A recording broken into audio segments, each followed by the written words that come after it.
May 14th, 9:47 p.m. I walked into the kitchen and saw a document lying on the edge of the table, a document that definitely wasn't meant for my eyes. In bold letters. Grand Canyon family trip, final list. Seats available, 4. Not included, Helen Brooks. And beneath it, in Jessica's handwriting. Remove her from the group chat. She'll ruin the mood. My mouth went dry. Daniel stood a few feet away, rinsing a mug as if nothing were happening. He didn't even lift his eyes when he said, quietly, almost rehearsed. "Mom, it's better if you stay home. There's no room." That paper felt colder than steel when I picked it up. My hands trembled, my legs followed. For a moment, I simply stared at the doorway, wondering how a person can be erased so easily, and by her own family. How could they do this to me? If you want to hear the whole story, stay with me. Now let me tell you who I was, and who I became after all this. My name is Helen Brooks, I am 67 years old, and for most of my life I believed that if you were patient and useful, people would keep you close. For 38 years I stood in front of little desks with chipped paint, teaching children their alphabet, tying shoelaces, wiping tears, and breaking up arguments over crayons. I used to tell my students, in this room, everyone belongs. I said it so many times it became a kind of prayer. When my husband, Mark, died in a car accident the autumn Daniel turned 8, I thought that promise had shattered. The house felt too big, the bed felt too wide, and the hum of the refrigerator at night sounded like a stranger breathing. But Daniel still needed a mother who showed up, so I kept moving. I graded spelling tests at the kitchen table and packed lunches with little notes written on yellow sticky pads. I raised my boy on salary-stretched casseroles and second-hand clothes, on library books and Saturday morning pancakes. When I was tired, I reminded myself that love is a series of small, repetitive decisions. You pour the milk. You listen to the story. You show up at the game even when it's raining. Daniel grew tall and serious. He had his father's quiet way of frowning when he concentrated, and my habit of over-preparing for everything. I thought I was teaching him strength and kindness. I thought I was showing him how to respect people, especially the ones who made his life possible. Years later, when he met Jessica, he brought her to my little brick house on Linden Street. I can still see that first evening, the pot roast simmering in the oven, the good plates laid out on the table, the old blue mug by the stove that I still reach for without thinking. Jessica was pretty and polished, her hair smooth, her nails small and perfect. She called me Mrs. Brooks at first, and I laughed and asked her to call me Helen. She smiled politely and said, maybe after the wedding. I told myself it was just nerves. I told myself I was overreacting, that a young woman has the right to be cautious with a new family. Besides, Daniel's eyes were bright in a way I hadn't seen since he was a teenager. I chose to focus on that. When they married, I sat in the second row with a corsage pinned crookedly to my dress, my hands folded carefully in my lap. I watched as Jessica's parents stood beside them in photo after photo while I was pulled in for one quick picture, then gently guided back to my seat. No one said anything unkind. No one had to. The pattern was quieter than words. Over time, I slipped into a role that felt natural and heavy at the same time. I was the dependable one. The person they called when the babysitter canceled or when the washing machine broke or when daycare was too expensive that month. I had a steady pension, a paid-off house, and habits shaped by years of putting others first. To them, I think, I became a solution more than a person. Helen, you're a lifesaver, Jessica would say, pressing the diaper bag into my hands as she rushed out the door. We'd be lost without you. Then the car would back out of the driveway, and I'd stand there with the baby on my hip, watching the taillights disappear, telling myself that being needed was the same thing as being loved. I bought extra groceries so the fridge would be full when they visited. I kept a small envelope of cash in the back of my dresser drawer, labeled, for emergencies, but the emergencies usually belonged to them. A surprise dentist bill. A car repair. A forgotten field trip fee. Each time, I told myself, This is what family does. It took me a long time to notice that the generosity flowed one way. When I caught the flu and canceled a Sunday dinner, Daniel texted instead of calling. "Hope you feel better, Mom. Will rain check." No one knocked on my door with soup. No one asked if I needed anything from the store. I told myself they were busy. I always had such good, reasonable explanations for their absence. Looking back now, from the small apartment where I write this with the ocean wind slipping under the window frame, I can see the shape of it more clearly. They weren't cruel and loud, obvious ways. It was quieter than that. They simply placed me in the corner of their life and expected me to glow on command. I was the free babysitter. The emergency wallet. The flexible calendar. The woman who said, yes, of course, before the question was fully asked. They didn't see the teacher who had helped hundreds of children learn to trust their own voices. They didn't see the widow who had survived more nights alone than any of them could imagine. They saw a resource. They saw a background service that never turned itself off. For a long time, I agreed to be that. I didn't know there was another option. I am telling you this now so you understand. By the time that paper lay on my kitchen table, the erasing of Helen Brooks was already underway. People often imagine that heartbreak arrives with thunder, raised voices, slammed doors, accusations hurled like stones. But mine began on a soft afternoon in early spring, with sunlight drifting across my living room rug and the smell of lavender from the candle I always kept on the coffee table. The house was peaceful in that narrow, fragile way that comes only when children nap and adults speak in low voices. Jessica stood by the window, scrolling through her phone while the children slept in the guest room. I had knit 2 small sweaters over the winter, soft blues and greens, each stitched while I sat in my old rocking chair listening to the late-night weather forecast. They were nothing extravagant, just warm, handmade gifts for the 2 grandchildren I loved more than anything. I had wrapped them carefully in brown paper, tying each with a bit of twine the way my mother once did. When I placed the packages on the table that day, Jessica barely glanced at them.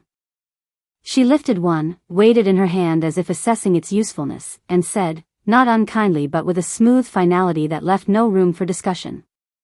"Helen, don't give the kids handmade gifts. It's outdated." She didn't look up from the phone when she said it. The words floated into the room like dust, quiet, insignificant, but impossible to ignore once they settled. I remember smoothing the edge of the paper with my thumb, feeling the familiar ridges where the twine pressed in. "All right," I murmured, a habit learned from years of diffusing tension in a classroom full of anxious children. Back then, I smiled because I believed it was easier for everyone. That smile had carried me through parent-teacher conferences, through Daniel's teenage storms, through lonely holidays when the chair across the table stayed empty. Jessica didn't mean it as an insult, I told myself. She was young, stylish, particular about everything from birthday themes to the thickness of cookie frosting. I convinced myself she wanted the children to fit into the polished image she kept carefully intact. Handmade things, with their uneven stitches and tiny imperfections, didn't fit that picture. Still, as I placed those little sweaters back into my bag, a small ache formed under my ribs. It wasn't that the gifts were rejected, not really. It was the implication that something shaped by my hands, by my time, by my love, was out of step with their world. Later that evening, after they left, I sat in my kitchen with the overhead light buzzing faintly. The refrigerator hummed in its steady way, the same sound I had fallen asleep to for decades. I unwrapped the sweaters and folded them carefully, smoothing each sleeve. I told myself I was being sensitive. I told myself I was imagining something that wasn't there. But a seed had been planted. That was the first real crack, not loud, not visible, but a hairline fracture in the foundation of something I thought couldn't break. It was the moment when I first felt the edges of my place in their lives begin to shift, just slightly, like a chair moved half an inch from where it always stood. In the weeks that followed, Jessica began offering small suggestions, the kind delivered with a practiced sweetness that made refusal seem impolite. "Helen, maybe skip the long stories at bedtime. They get bored. Helen, don't bring snacks without checking with me first. Helen, the kids don't really like that old blanket you keep here. It smells vintage. She laughed when she said that last part, but her eyes didn't. Each comment was minor on its own, easy to brush aside. But combined, they formed a pattern that tightened around the edges of my life like a drawstring being pulled. Daniel didn't step in. He never said, "Mom, I love when you knit for them," or, "Mom, your stories were my favorite part of childhood." He simply let the moments pass, occupied with his work, his phone, his own concerns. Silence can be an answer, too. Sometimes it's the clearest one. One afternoon, as I stood by the sink washing the same blue mug I had used since Mark bought it for our 10th anniversary, I caught sight of my reflection in the window. Lines around my mouth. Silver strands escaping the clip in my hair. A woman who had lived many lives, teacher, mother, widow, helper. I whispered to myself, "It's nothing." But some part of me, deep, instinctual, the part that had learned to survive even after my husband's sudden death, knew it wasn't nothing at all. Cracks never stay small. They wait. They widen. They turn into shapes you can't ignore. But in that moment, I wasn't ready to see it. I tied my apron tighter, dried the mug, placed it back in its familiar spot, and pretended the world was still intact. I had spent so many years stitching myself into the corners of other people's needs that I didn't notice the thread beginning to fray. Looking back now, from a place where the ocean wind brushes against my sleeves and my days are truly my own, I can name that moment for what it was, the beginning of erasure. A soft dismissal wrapped in politeness. A sign that my presence, once welcomed, was becoming something they preferred to curate, control, and eventually remove. I didn't fight it then. But life has a way of revealing what we refuse to see. Tension rarely arrives all at once. It gathers quietly, in small moments that seem harmless until you place them side by side. When I look back, I can almost hear each one echoing, thin, brittle sounds that warned me something in our family rhythm had shifted. It started with the visits growing shorter. Once, Daniel and the children would stay for entire afternoons, the house filling with the gentle chaos of spilled juice and scattered crayons. Now they arrived late and left early, citing piano lessons or birthday parties or a busy season at work. Sometimes they didn't come at all, and I'd find out only when I checked the cold roast in the oven and realized no one was coming to eat it. Jessica's eyes grew cooler too, polite, distant. She used to tell me stories from her job or ask for my opinion about the children's schools. Now she spent most of our time together tapping on her phone, her answers clipped and efficient, like someone completing a task rather than visiting family. And then came the jokes. "Careful, Helen," she'd say when I knelt to tie a shoelace. "Your knees aren't what they used to be." Daniel sometimes joined in, smiling in that awkward way he had when he wasn't sure whose side he was supposed to be on. "Mom, maybe sit down. Don't strain yourself." I didn't feel strained. What I felt was dismissed, though I didn't have the courage to name it then. At night, when I reached for the phone because I missed hearing about the Children's Day, my calls often went unanswered. I would stare at the clock, 9:14, 9:26, 10:02, listening to the quiet hum of the refrigerator. I would tell myself they must be sleeping. Or busy. Or simply forgetting. I always chose the gentlest explanation, as if offering them forgiveness in advance. One evening in late February, I dropped by their house with a container of soup after Daniel mentioned the children were sick. I had made the recipe for decades, chicken, rice, and the slightest hint of lemon. Daniel always said it tasted like comfort. When I knocked, I heard footsteps, then a pause, and then Jessica's voice, low but unmistakable. She should really text before coming. This is overwhelming for the kids. When she opened the door, her smile was stretched thin. Daniel hovered in the background, shifting from foot to foot. "Helen," she said, her tone clipped, "please don't come unannounced. The kids get overstimulated." The word settled in my chest like a stone. Overstimulated. As if my presence were a kind of noise. I handed her the soup anyway. "Of course. I understand." Daniel didn't meet my eyes. The next morning, I found the soup container returned to my doorstep, washed and stacked neatly, with no note. After that, I learned to call ahead. Most of the time, Jessica answered, her voice bright but hurried. "Oh, today's tricky. Maybe next weekend. We're actually heading out right now." But somehow, their social media pages told a different story. Pictures of the children at the park, at the aquarium, at a barbecue with friends I didn't recognize. They looked happy. I didn't begrudge them that. But the distance between our lives widened with each photo. Then came the small financial requests, quiet but insistent. Daniel would say, "Mom, daycare raised their prices again. Could you help just this once?" Or, "Jessica's car needs new brakes. It's been a rough month." The amounts were never enormous, but they stacked up like unspoken promises that I would always be available, always willing, always open-handed. I told myself I was helping them build a better life. I didn't notice how often I said yes without even thinking. One night, after covering both a daycare bill and a forgotten school fee, I checked my bank app to make sure my pension deposits had gone through.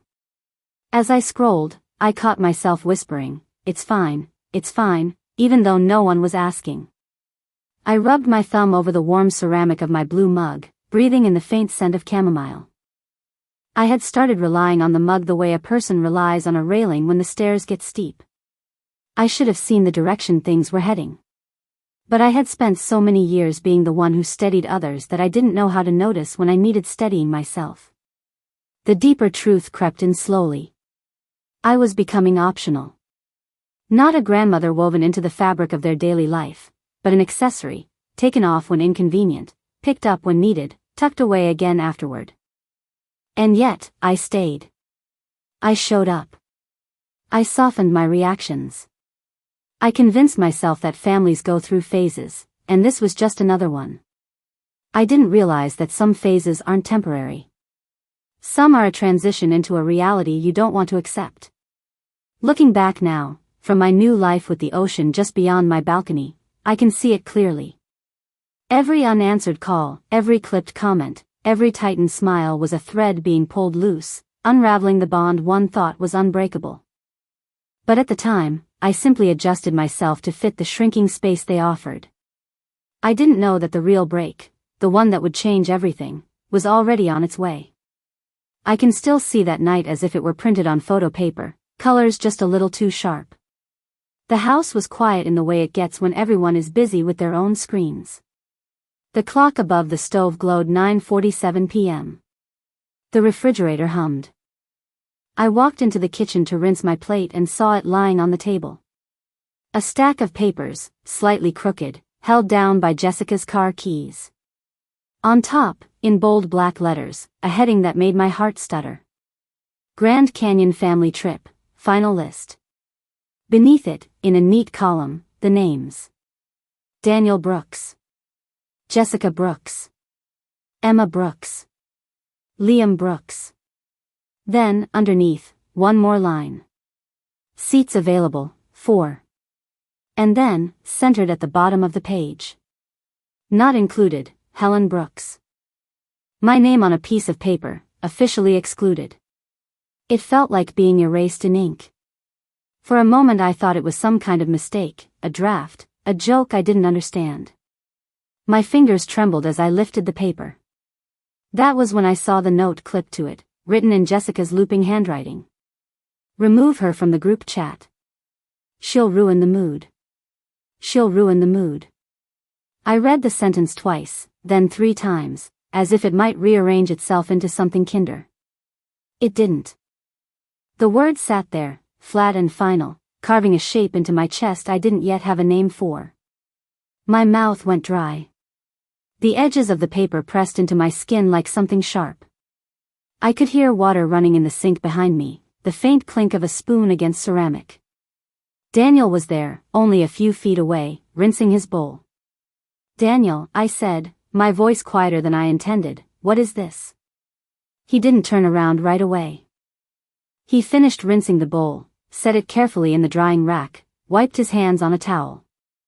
Only then did he look at me, briefly, as if meeting my eyes for too long would be dangerous. "Mom," he said, "it's better if you stay home. There's no room. No room." The kitchen, which I had scrubbed and painted and cooked in for decades, suddenly felt smaller. I glanced back at the paper. 4 seats. My grandchildren's names. Jessica's name. Daniel's. And at the very bottom, like a footnote no one wanted, a reminder that I existed only to be excluded. "There's no room," I repeated, more to myself than to him. "You rented a car, a cabin, a plan that fits exactly 4, and it didn't cross your mind to make space for your mother?" He shifted his weight, eyes darting toward the hallway. "It's complicated. The budget. The schedule." Jessica thought I'd ruin the mood, I said, holding up the note. His face tightened. "You shouldn't have read that. It wasn't for you." Something inside me went very still. "But it is about me," I replied. "In my house. On my table. Using my printer." For a long beat, we simply looked at each other. I saw a man who used to run to me with scraped knees, who once cried in my car because he didn't make the soccer team. Now he looked like someone else entirely, tired, cornered, and unwilling to step toward me. "It's just a trip," he muttered. "Don't make it a big thing. Just a trip." I might have believed that, if the papers had ended there. But as I set the itinerary down, my fingers brushed a second document in the stack. The heading was colder, more official. Loan renewal, $118,000. Collateral, estate of Helen Brooks. My name again, this time tied to a number with too many zeros. Below it, in dark ink, sat Daniel's signature. The room tilted slightly. I felt the edge of the chair behind me and lowered myself into it because my legs no longer seemed like something I could trust. "Daniel," I said slowly, "what is this?" He hesitated, then exhaled. "It's just paperwork for the business. The bank needed collateral." "It's not a big deal, Mom. We've been over this." "No," I whispered, staring at the line where my house, my home of decades, was listed like an object in a catalog. "We have not been over this." He rubbed his forehead. "You said you wanted to help. You said family supports each other. This is just formalizing that." I remembered the conversations he meant, vague, hurried talks about a rough patch at his company, about options and short-term solutions. I remembered saying, "If there's anything I can do, tell me." I thought he meant a check, a loan, a small safety net. I did not think he meant signing my future away without a real, clear conversation. "Did you ask me," I said, enunciating each word carefully, "if you could put my house as collateral?" His silence was answer enough. The refrigerator hummed. The clock ticked. Somewhere down the hall, a cartoon played softly from a bedroom, my grandchildren giggling at a joke I couldn't hear. They had left me off their trip. They had placed my home, the place where I had survived widowhood and raised a boy into a man, on a line of a document like it was an asset to be leveraged. That was the moment something inside me finally stopped bending. I set the papers down on the table with deliberate care, as if they were poisonous and I had to keep my hands steady. "All right," I said quietly. "Now I understand." In that simple sentence, a lifetime of excuses fell away. That night, after Daniel went home to his carefully planned trip and his carefully mortgaged future, I carried those papers to my bedroom like they were something contagious. I did not slam doors. I did not shout. I closed the door with my usual small click and sat on the edge of the bed where I had once read bedtime stories to a boy who swore he would always take care of me. The room was dim, lit only by the street lamp filtering through the curtains. The floral quilt under my hands felt rough and familiar. I spread the documents out beside me, the trip list on the left, the loan renewal on the right. My name appeared on both, but in such different ways it made my chest ache. On one paper, I was the woman to be left behind. On the other, I was the property to be used. For several minutes, I just listened to my breathing. In. Out. In. Out. It sounded uneven at first, then steadier. A teacher's trick: let your body settle before you speak, even if the only person you are speaking to is yourself. Slowly, the tears came. Not the loud, shaking kind, but quiet ones that slipped down my cheeks without changing my expression. I did not sob. I did not plead with the ceiling or with God or with the memory of my husband. I had spent enough years begging the world to be kinder than it wanted to be. When the tears finally stopped, an odd silence followed. Inside that silence, a sentence rose up, clear and simple. Never again. I said it out loud, and the sound startled me. My voice was low, firm, different from the one that always said, "Of course," and "Don't worry about it," and "I understand." I heard, in those two words, the tone I used with stubborn parents who refused to see their child's needs, with administrators who tried to cut resources from the most vulnerable students. It was the voice I saved for battles that mattered. I looked at the loan renewal and saw years of my life reduced to numbers. The house Mark and I bought in our 30s. The mortgage payment stretched across paychecks. The weekends spent repainting walls and patching small cracks, fixing leaky faucets, replanting the back garden after a storm ripped through it. That house had been my shelter in every season of grief and joy. Daniel had turned it into collateral with the stroke of a pen. I thought of the early mornings when I drove across town to watch Emma's school recitals, the afternoons spent rocking Liam to sleep while Jessica ran errands, the evenings when I stayed late so they could have date nights. I had given time, money, energy, and the softest parts of myself to help their lives run smoothly. And in return, they had written me out of their vacation and written my home into their debt. Never again, I repeated. A strange kind of calm settled over me, like the air that follows a storm when everything is still damp but miraculously intact. I realized something that should have been obvious: nothing was going to change until I did. They had shown me, in ink and in action, exactly where I stood. I picked up the trip itinerary and folded it once, twice, then a third time, until the words blurred into a small square. I did not rip it up. I wanted to remember. I slid it into the drawer of my bedside table, next to my reading glasses and the old photograph of Mark holding a much younger Daniel at the beach. Then I turned to the loan document. My hands no longer shook. I read every line slowly, tracing the legal phrases I did not fully understand, taking in the amount, the interest, the years. At the bottom, there it was again, my address, my estate, my son's signature.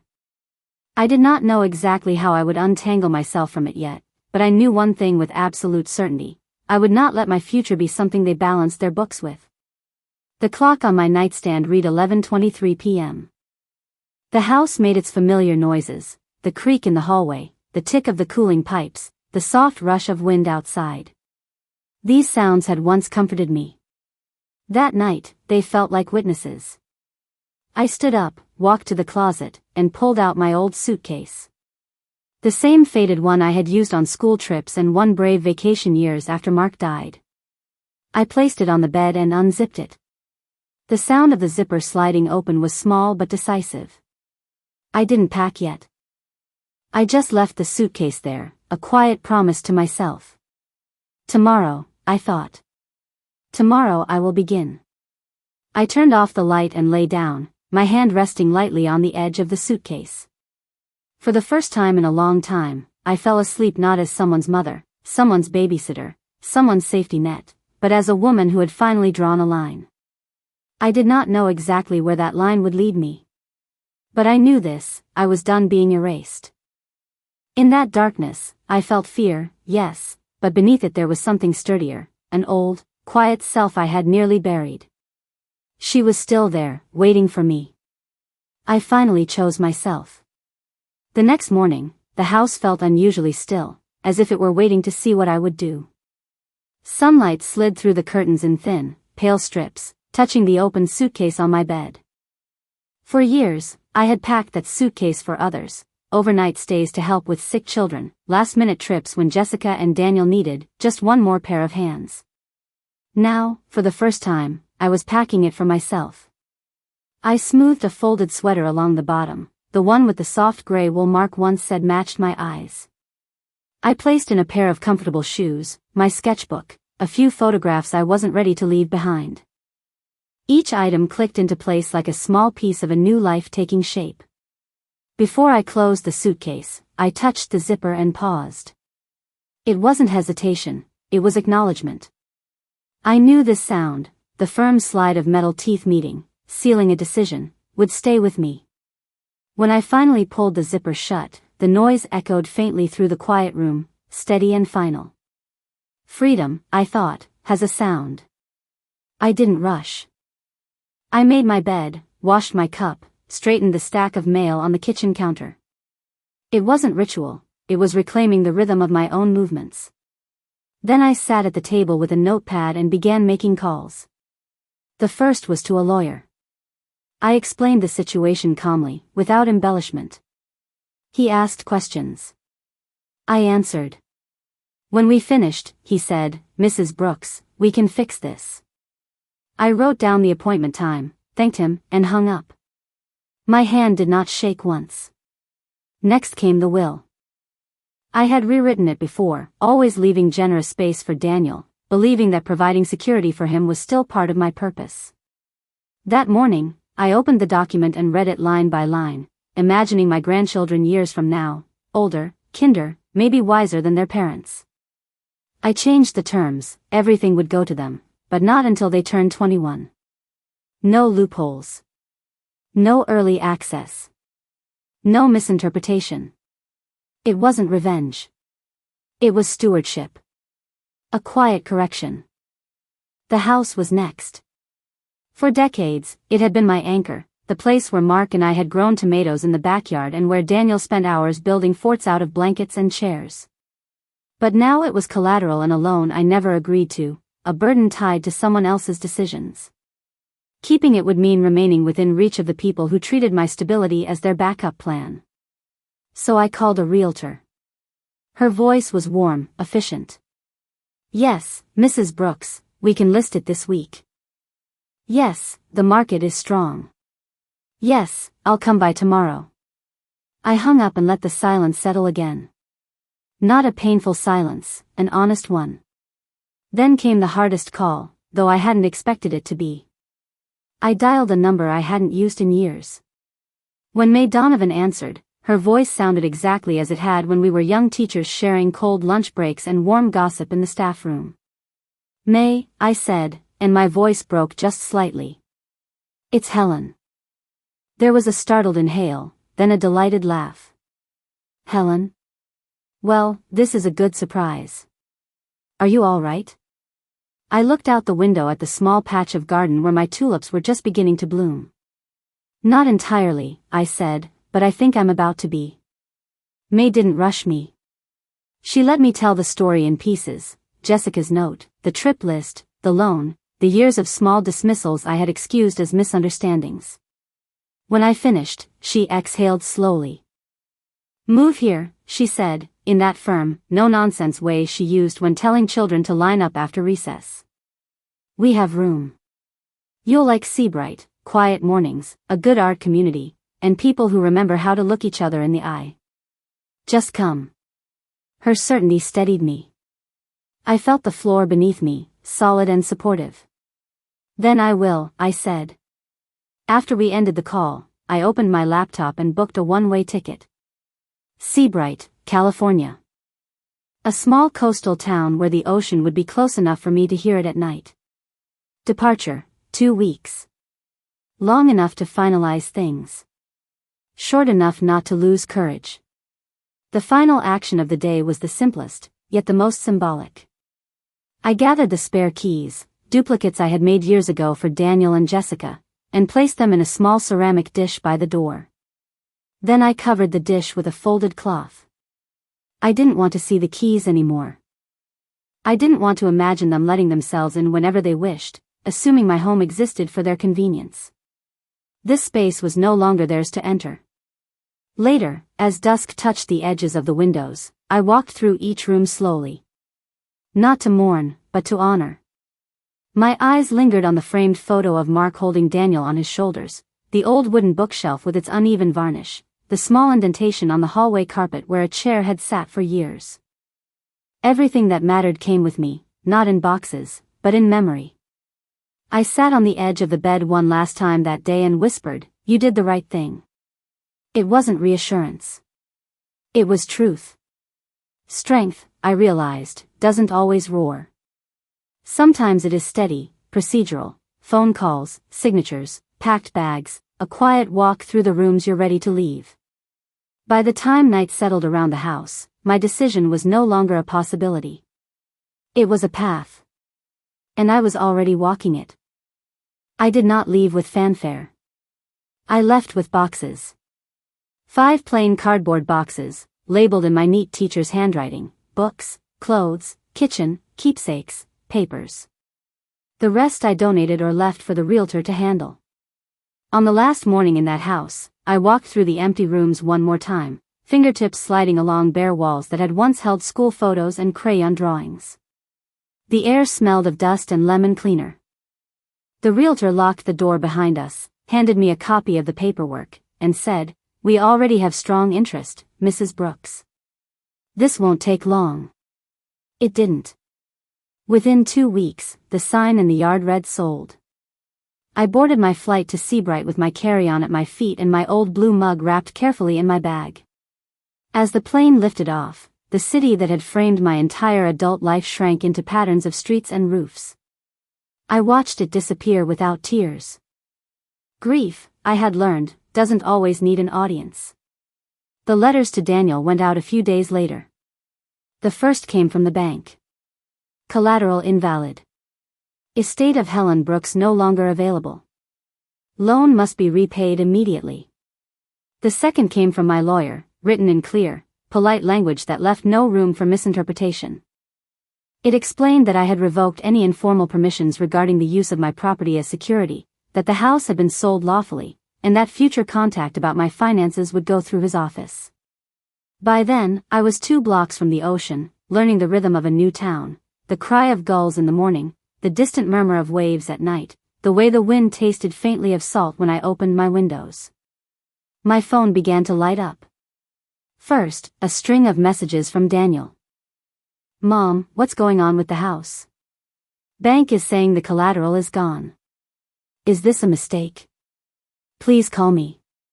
This is serious." Then a call request. Then another. I let them pass. Not out of cruelty. Out of clarity.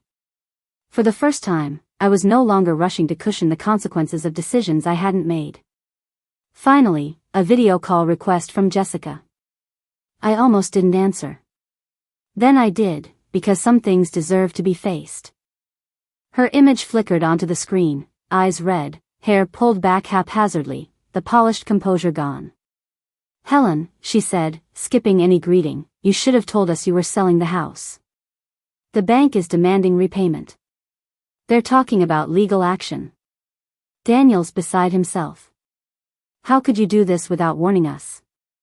Behind her, I saw stacked boxes, unpaid bills spread across the kitchen counter. The life they had built on borrowed foundations was starting to tilt. I listened quietly, then asked, "Did you tell me you were using my house as collateral?" She opened her mouth, then closed it. "That's not the same." "It is exactly the same," I replied. My voice was calm. "You made a major decision about my future without including me. I have simply removed what was never rightfully yours to use." She blinked rapidly, anger and fear warring in her expression. "The kids could lose their home." "The kids," I said softly, "still have 2 parents who can work, plan, and make better choices. I had 1 house and 1 life. You wagered both without permission." For a moment, there was only the sound of her breathing. "Helen, please," she tried once more, "this is your family. You can fix this. We just need you to." "No," I said gently. "I cannot and will not fix this. These are your responsibilities. Not mine anymore." Then, because I could see panic curling at the edges of her mouth, I added, "You will find a way. People do, when they must." Her eyes flashed with something almost like disbelief, as if it were inconceivable that I would choose myself over their comfort. Then the call cut off, not because of a storm or a dropped signal, but because I pressed the button. I set the phone down on the small kitchen table of my new apartment. The wood was scratched, the chairs mismatched, but the space was mine. No one had a key but me. No one could sign their name under its address without my consent. In the weeks that followed, bits of news reached me indirectly. The business, already wobbling, collapsed without the bank's extension. The loan came due. Daniel and Jessica listed their own house for sale, this time by necessity, not choice. They moved into a smaller rental farther from the city center. Vacations became a distant dream, buried under payment plans and budget spreadsheets. These were not punishments I imposed. They were the natural end of a path they had chosen while assuming I would always be there to soften the landing. I did not rejoice in their hardship. But I also did not intervene. For the first time in decades, I allowed other people's consequences to belong fully to them. I slept better at night, not because their troubles pleased me, but because, last, they were not mine. Seabright welcomed me the way a quiet town welcomes a stranger, with space. Not warmth, not instant belonging, but space to breathe. That was enough. My apartment sat 2 blocks from the waterfront, in a small building with chipped blue paint and a balcony barely wide enough for a chair. But it felt right the moment I opened the windows and let the ocean air roll through the rooms. The first morning, I woke to the sound of gulls rather than the creak of my old house or the buzzing of my phone with requests. I made tea in my blue mug, standing barefoot on the cool floorboards, and watched the sunlight spill across the tiny kitchen table. I didn't have to hurry.